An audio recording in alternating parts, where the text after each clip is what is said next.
दोस्तों नमस्कार, मैं R Yadav ensure civil services में आपका बहुत बहुत स्वागत करता हूं। मित्रों, मैंने बर्तनी ओम वाक्य शुद्ध स्टार्ट किया है, जिसमें मैंने एक वीडियो दिया है इसके पहले, और उसमें बताया है कि बर्तनी कितने प्रकार की होती है, कैसे पढ़ना है आपको, और प्रश्न किस प्रकार से आते हैं। तो मैं प्रश्नों का नेचर बीच बीच में बराबर बताता भी रहूँगा कि कैसे क्वेश्चन और पूछे जाते हैं। सबसे पहला क्वेश्चन आपसे पूछा जाएगा कि निम्नलिखित शब्दों में कौन सा शब्द शुद्ध है या सही है। एक प्रकार का ये प्रश्न हो गया, और फिर उसी में एक प्रश्न करेगा कि निम्नलिखित शब्दों में कौन शब्द शुद्ध नहीं है या सही नहीं है। तो उसके लिए आपको शब्दों को ध्यान में रखना है। जैसे वीडियो जो मैंने दिया है कि ये शब्द जैसे लिख दिया है, कुछ ऐसे भी शब्द होते हैं कि जो आप सामान्य व्यवहारिक भाषा में आप उसको पढ़ते हैं तो गलत तरीके से पढ़ते हैं, या वो गलत आपके व्यवहार में रहता है। तो उसके लिए करना क्या है कि उसको सही कर लीजिए। जैसे ये शब्द मैंने लिखा है श्रृंगार, तो ये बराबर पूछा जाने वाला शब्द है। आपको रटा भी होगा कि श्रृंगार कैसे लिखा जाता है, लेकिन उसके साथ में और भी शब्द हैं जो उस तरह से नहीं लिखे जाएंगे।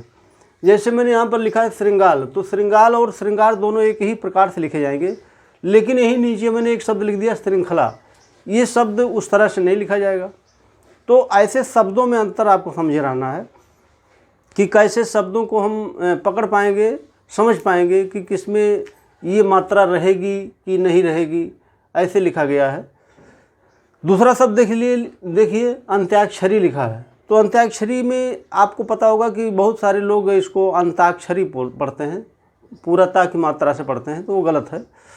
तो ये शब्द जितना भी मैंने लिखा है यहाँ पर, इसे अंत्याक्षरी लिखा है। सन्यासी, देखिए एक शब्द लिखा है सन्यासी, इसमें इसको अनुस्वार बोलते हैं हिंदी की भाषा में। तो अनुस्वार लगा है, उसके बाद में ना भी लिखा है, तो ये ध्यान में रखना आपको। अच्छा, ये बराबर शब्द पूछ लिया गया है, लेकिन बाय द वे अब वो अगला सवाल सन्यास भी पूछ सकता है। अगला शब्द कह सकता है कि सन्यास ऐसे लिख सकता है। तो आपको समझ लेना है कि जैसे सन्यासी लिखा जाएगा वैसे सन्यास भी लिखा जाएगा। तो आपको दोनों शब्दों में अंतर समझ में आ गया होगा कि बाय द वे वो सन्यासी कई बार पूछ लिया है तो सन्यास भी पूछ ले। इसके बाद देखिए अंतर्धान, ये बहुत ही इम्पॉर्टेंट शब्द है, कई बार पूछा गया है और फिर ये पूछ सकता है, क्योंकि आपको पता भी है कि आयोग में रिपीटेड क्वेश्चन बराबर पूछे जाते हैं। तो अंतर्धान शब्द लिखा है होता है, आप अंतर्ध्यान मत लगा दीजिएगा। इसके बाद में ये शब्द बहुत ही इम्पॉर्टेंट अपने आप में है, जैसे हिरण्यकशिपु होता है। ठीक, जो भी बोर्ड में मैंने शब्द लिखा है बहुत सोच समझ करके लिखा है, बहुत सावधानी से लिखा है, आप ध्यान रखिएगा वो सही लिखा गया है। ठीक, बाय द वे कहीं गलत हो जाए तो आप उसको हमको कमेंट करके बता सकते हैं, तो मैं उसमें सुधार कर दूंगा। बाकी देखिए एक शब्द लिखा क्लेश, ये भी पूछा गया प्रश्न है। देखिए एक शब्द मैंने लिखा उज्ज्वल, ये बराबर पूछा जाने वाला शब्द है और ये कई बार पूछ लिया गया है। तो इसको भी ध्यान में रखेंगे कैसे लिखा जाता है। दोनों शब्द, दोनों जो वर्ण है वो आधा रहता है, तो ये देखिए लिखा गया है। इसके बाद में शुश्रूषा, ये बहुत बार पूछा गया प्रश्न है और ये कठिन भी है। तो आप शब्दों को, जो शब्द आपको बहुत कठिन लगता हो उसको लिख करके याद किया करिए। इसके बाद में देखिए वांग्मय लिखा है, वांग्मय कई बार पूछा गया है। वांग्मय, अच्छा, जो शब्द आपको अर्थ भी थोड़ा बहुत जानना चाहिए, बाय द वे आपको अर्थ नहीं पता है तो वो पूछ सकता है।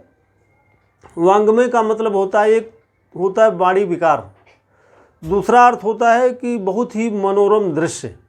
ठीक, तो आपको दोनों अर्थ जानना है, और जाने रहेंगे तो आपके लिए फ़ायदेमंद रहेगा।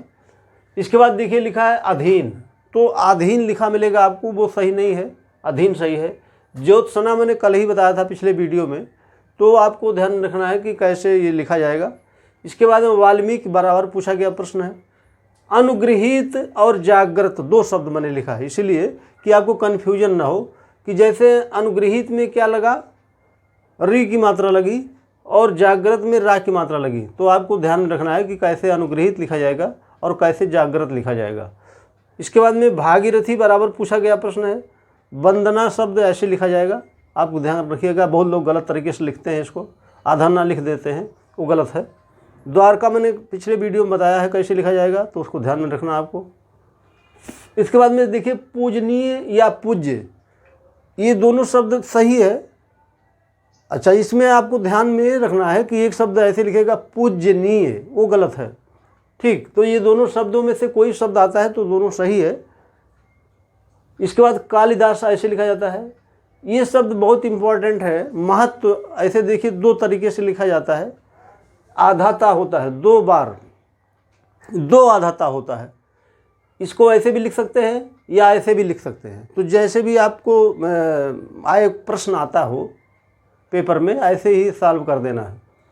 प्रज्वलित, देखिए ये सवाल बहुत इम्पॉर्टेंट इसलिए है क्योंकि आपने उज्ज्वल पढ़ा है, समुज्ज्वल पढ़ा है, प्रज्वलित पढ़ा है, तो बहुत सारे शब्द ऐसे हैं कि जिसमें लगता है कि हो सकता है दोनों जा हो, लेकिन इसमें देखिए एक जा लिखा है मैंने, और ये बिल्कुल सही भी है। तो ये आपको ध्यान में रखना है कि प्रज्वलित में एक जा रहता है और वो भी आधा रहता है। इसके बाद समुज्ज्वल में 2 जा रहेगा, जैसे उज्ज्वल लिखा जाता है, चहार दीवारी लिखा जाता है। ठीक, तो इसमें वास्तविकता में चहार दीवारी आप पढ़े होंगे और आपके दिमाग में भी रहता है और बराबर व्यवहार में रहता है, इसलिए आपको ध्यान में रखना है कि चहार दीवारी होता है। केंद्रीयकरण बहुत लोग पढ़ते हैं, केंद्रीय या लिख देते हैं यहाँ पर, तो या नहीं लिखना है, केंद्रीकरण होता है। इसके बाद छिद्रान्वेषी, छिद्रान्वेषी पर थोड़ा सा मतलब बुक्स वगैरह में डाउट है, तो ये सवाल पूछा गया है। तो ये दोनों शब्द सही है, ध्यान रखना है आपको, ये दोनों शब्द सही है। अगर ये दोनों शब्द आ गया, अगर बाय द वे ये दोनों शब्द आ गया, तो आपको ये वाला शब्द सही रखना है, ये वाला शब्द सही करना है। वैसे तो ये दोनों सही है। कृत कृत्य देखिए नीचे लिखा गया है, तो कृत कृत्य कैसे लिखा जाएगा। इसके बाद में यहाँ पर देखिए विद्यार्थी, जब आप लिखते हैं तो था पर बड़ी की मात्रा लगाते हैं, लेकिन जब सामने उसके गण शब्द आ गया, जैसे यहाँ पर लिखा विद्यार्थी गण, तब यहाँ पर छोटी की मात्रा लगती है, ध्यान रखना है आपको। जैसे मुनि गण लिखा है, गुण गण लिखा है, मंत्र गण लिखा है, विषण लिखा है। विषण का मतलब होता है कि विषाद का विशेषण है ये। आपने विशेषण पढ़ते समय मैंने बताया था आपको कि विषाद का ये विशेषण है, विषण लिखा जाता है। ठीक, तो विषण को ऐसे लिखते हैं, ध्यान रखना आपको। वांछनीय, वांछनीय में आपको वो छतरी वाला छा नहीं लिखना है, ये छा वाला, छाता वाला छा लिखना है। इसके बाद मुहूर्त, मुहूर्त देखिए मैंने लिखा है, ये 2 ता यहाँ पर लिखा गया है और दोनों आधा है, ये ध्यान में रखना आपको। ठीक, इसके बाद में महात्म्य, ये बहुत ही इम्पॉर्टेंट दोनों शब्द हैं। देखिए जब महात्म्य लिखा जाएगा, गण नहीं लिखा जाएगा, तब माँ पर आ की मात्रा रहेगी, और जब महात्म्य गण लिख दिया गया तो यहाँ पर आ की मात्रा नहीं रहेगी। ये दोनों शब्द बराबर पूछे जाते हैं, और ज़रा सा आपने गलती किया तो ये आपको गलत उत्तर मिल जाएगा। ठीक, तो आप ध्यान रखना है कि कैसे लिखा गया है, इसको बहुत सावधानी से याद किया जाता है। जब गण लिखा रहेगा तब माँ पर आ की मात्रा नहीं रहेगी, और जब गण नहीं लिखा रहेगा तो आ की मात्रा रहेगी। ठीक, तो आपको ऐसे ध्यान में रखना है। इसके बाद शमशान, ये बहुत ही सामान्य शब्द है, लेकिन आप सामान्य शब्द भी गलत कर देते हैं कभी कभी। इसके बाद देखिए मैंने कुछ शब्द ऐसे लिखा है कि जो स्त्रीलिंग शब्द हैं, ये बेहद इम्पॉर्टेंट हैं। अब कैसे प्रश्न किया जाएगा मैं आपको बता दूं कि निम्नलिखित शब्दों में कौन शब्द स्त्रीलिंग नहीं है। ऐसे शब्द किया जा सकता है, क्वेश्चन किया जा सकता है, या ऐसे पूछा जाएगा कि निम्नलिखित में से कौन शब्द शुद्ध है।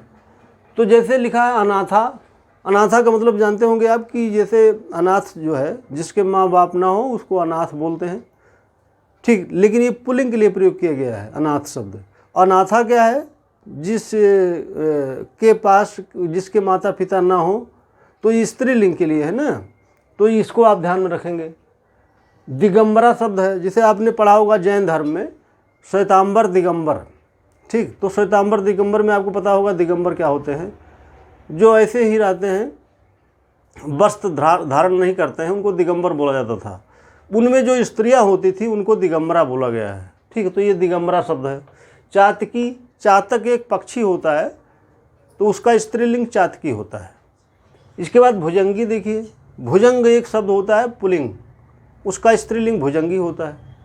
इसके बाद अश्वा देखिए लिखा गया है, ये स्त्रीलिंग है तो इसका जो पुल्लिंग होता है अश्व होता है और उसका स्त्रीलिंग अश्वा होता है। त्रिनयना देखिए लिखा गया है तो त्रिनयना स्त्रीलिंग शब्द है, ठीक। इसके बाद में कोमलांगी लिखा गया है, तो जब आपसे पूछेगा सवाल तो लिख देगा कोमलांगिनी, तो कोमला आपको लगेगा सही है लेकिन वह वास्तव में शब्द ही गलत है, तो कोमलांगी शब्द सही होता है। पिशाची, पिशाच का स्त्रीलिंग है ये, ठीक, तो पिशाचिनी लिख देगा तो आपको कन्फ्यूज कर देगा, तो ध्यान रखना है कि पिशाचिनी शब्द सही नहीं है, पिशाची शब्द सही है। कृषांगी देखिए लिखा गया है, कृषांगी मतलब होता है जो बहुत दुबली पतली स्त्री होती है उसको कृषांगी बोलते हैं, ठीक। तो इसको ये पुल्लिंग, ये स्त्रीलिंग है और इसका जो पुल्लिंग शब्द होता है वो कृषांग होता है, ठीक। सुलोचना, सुलोचना तो बहुत जाना परिचित नाम आपका है, तो ये सुलोचनी लिख देगा तो आपको लगेगा सही है लेकिन सुलोचना सही है, ठीक। तो इस प्रकार से आप शब्द देख लीजिए और इसका जो आप चाहते हैं तो स्क्रीनशॉट भी ले सकते हैं या आप इसका फ़ोटो ले सकते हैं, तो आप देख करके देख लीजिए। और इन शब्दों को आपको ऐसे ही बार बार रिवीजन करना है। रिवीजन करने का मतलब ये है कि जब आप 2-4 बार इसको देखेंगे तब ये शब्द आपको रट जाएगा। और मैं इतना ज़रूर कह सकता हूँ कि इसमें से इतने में से ही कम से कम 2-3 प्रश्न मिल सकता है आपको। हालांकि मैं और वीडियोज दूंगा लेकिन यह है कि मैं बहुत ज़्यादा वीडियोज नहीं दे पाया, अगर तब भी मैं इतना वीडियो ज़रूर दे दूंगा कि आपका उससे काम निकल जाएगा, यानी कि आप अच्छे से अच्छा नंबर पा सकते हैं। उतने में ही आप बहुत अच्छा कर सकते हैं, थोड़ी सी मेहनत में आप ज़्यादा कर सकते हैं। तो मित्रों, इसको आप सही तरीके से ऐसे ही देखते रहिए और हमारा मनोबल बढ़ाते रहें। बहुत बहुत धन्यवाद। अगला वीडियो फिर मैं कल देता हूँ।